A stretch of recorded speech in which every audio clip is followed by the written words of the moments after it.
What's up guys, it's Shadowguard here and I'm doing a real brief mod. This is of the Hammershot and you can see that I've already gotten a lot of it done. I'm going to be painting this, so I've been working for the past hour or so getting this thing ready for painting. And I'll explain about the way I'm painting it in a little bit because I'm doing that a little differently. But first, you can see that I've sawn off the bottom part right here, and it was originally went around here and acted like as a brace for the cylinder, and it connected right there. And I've gotten rid of that, just trying to change it up a little, make it look a little different from the other countless Hammershot mods that are out there. It was actually really easy to do because this ridge right here runs perfectly down there, so I just took my Dremel and just dremeled that down there. It was super easy, it took me like 2 seconds. But so I got that done, and I've tested this, and you don't really need this extra support. That was one thing I was a little like suspicious of or curious of when I was doing this. I didn't know if the barrel was gonna wall around or any, but from what I've seen so far, it hasn't. It's functioned perfectly fine without that. Now, there's really not much you can do with these new Zombie Strike guns that I've seen. I mean, I guess you could take the air restrictor out of this. I don't really want to, just because the amount of you're not going to get that much more power if you take the air restrictor out, so I just really don't think it's that much worth bothering. And I could increase the spring, but the main reason I'm not is because since this is meant to be used single-handedly, like this, the spring is right here, and if you increase the spring and you make it heavier, I'm worried that it would get so hard that it'd be hard to use your thumb to pull this down, and then you have to use like both hands, and that would kind of defeat the purpose of this gun. So I'm not going to do that. I mean, it already shoots fine stock, and shooting with Steffens or just some kind of other modified dart or even regular elite would work just fine. This is the actual spring that went in. It's a weird little spring. It's got it's slightly bigger on the bottom. It's kind of hard to see in the video, but it's a very small spring. It's got some power in it. I have to admit. Like, this is another spring. I don't remember where I got this one from, but this one has nowhere near as much power as this little thing, which is very interesting, I thought. But this right here is the trigger mechanism, if you couldn't figure that out yet. It's pretty interesting, actually, the way the whole thing works. I actually thought that like there was a spring in here, but it's actually down here, and it makes sense because just physics. It's easier to prime it when it's down there because you can the downward momentum, and then you've got your trigger right here, and it's all sealed in this. I could take all this apart. I'm not going to. I'm not painting the trigger or the priming handle or the hammer, and I'm also not painting the cylinder just because, well, for obvious reasons. A lot of Nerf wars now, it's actually illegal to take guns that are completely painted over, and for safety reasons, taking that bottom part off of this, it is going to look a lot more realistic. Although, to be honest, unless it's like pitch black outside, if you see somebody with like a fully painted Nerf gun and you think it's a real gun, you've probably got some mental issues. But aside from that, I'm just going to be painting it, and then that'll be it. I've sanded off all the logos, you can see, which actually was not that hard this time around because my Dremel actually worked really well on these. I got some new bits for it, and it's going really nice. I think what I'm going to do is I've got two colors. I've got red and black, and I think I'm going to do a red base, like right here on all of this.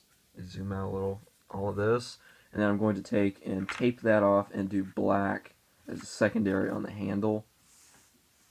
And then I think I'm going to dry brush this, and dry brushing is a technique where you take a brush and you have very tiny amounts of paint, and you just kind of scrape on it, or just brush on it very quickly, and it gives a sense of like of usage. It looks really worn down. I mean, you can look on Google and see like steampunk. They do dry brushing a lot. There's plenty of tutorial videos on how to do it. if you're interested, but I think I'm going to do it on this. I've never dry brushed a gun before, and I'd like to try it and just see how it turns out. And onto the paint that I'm using, I've recently discovered this Duplicolor. It's an acrylic enamel, and it's actually made for cars. But this stuff works so well on Nerf guns. It works so much better than, you know, the Krylon Fusion or whatever other crap paint you're using. I mean, the main reason is because it dries very fast, and you really don't need to put a clear coat over it. I do put a clear coat over this stuff because I like to be safe. I'm just using this Rust-Oleum clear coat. I'm actually using a matte, not a gloss. I want this to be a little more realistic looking. I don't want it to be very shiny. But seriously, this stuff is amazing. If you can find it, this is the paint to use. I got this at Myers. It was actually on sale. It was like 2 for $8, and it's a regular like $5, so that's not bad. It's nowhere near as expensive as I was worried it was going to be, but that is definitely the stuff to use when it comes to painting Nerf guns. Now that I've used it, I don't think I can ever go back. And that's going to pretty much end this part on, and I'll pick up again after I have painted the blaster. And this right here is the finished Hammershot.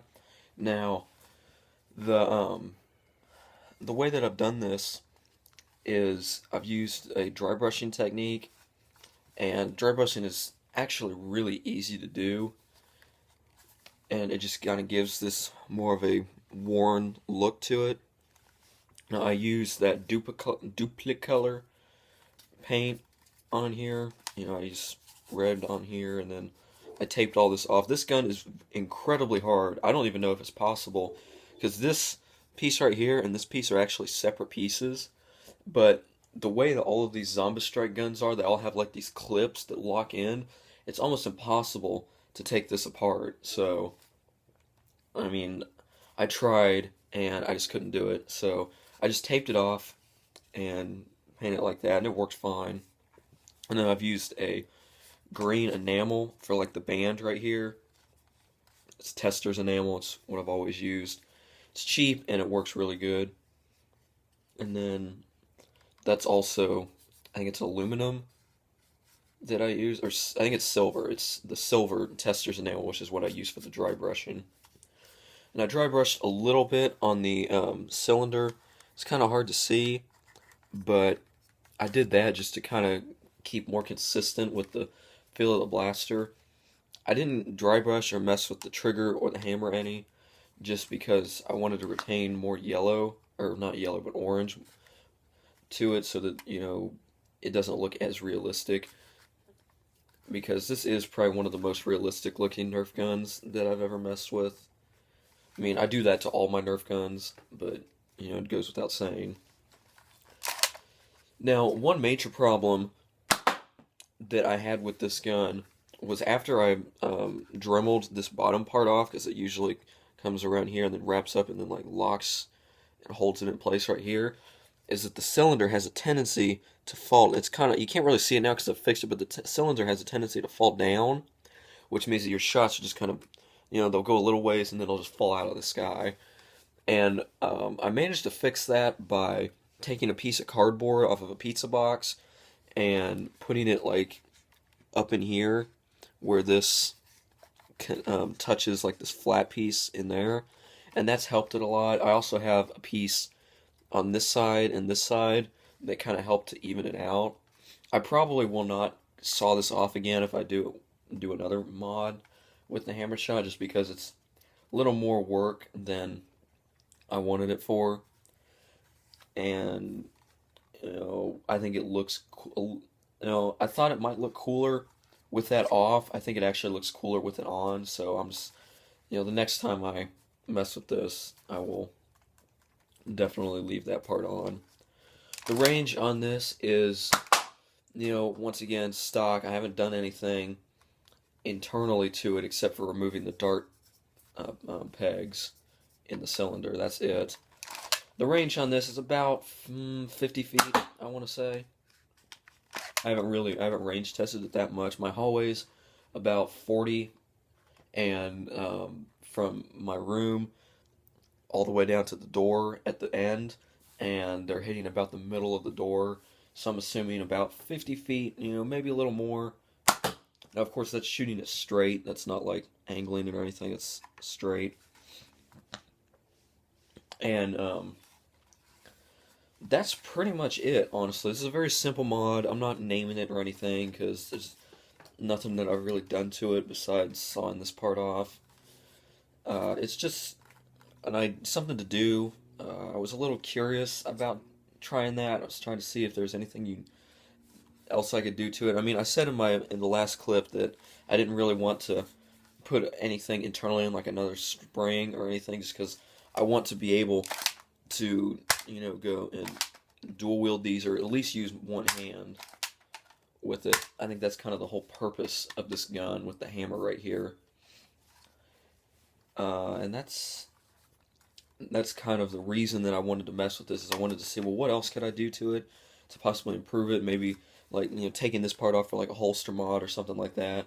But I think it's fine leaving this on. I don't really recommend taking this off because it's more work than you get out of it. I don't really think it looks that much cooler, and it just was a lot of extra work trying to figure out what the problem was and then trying to fix it.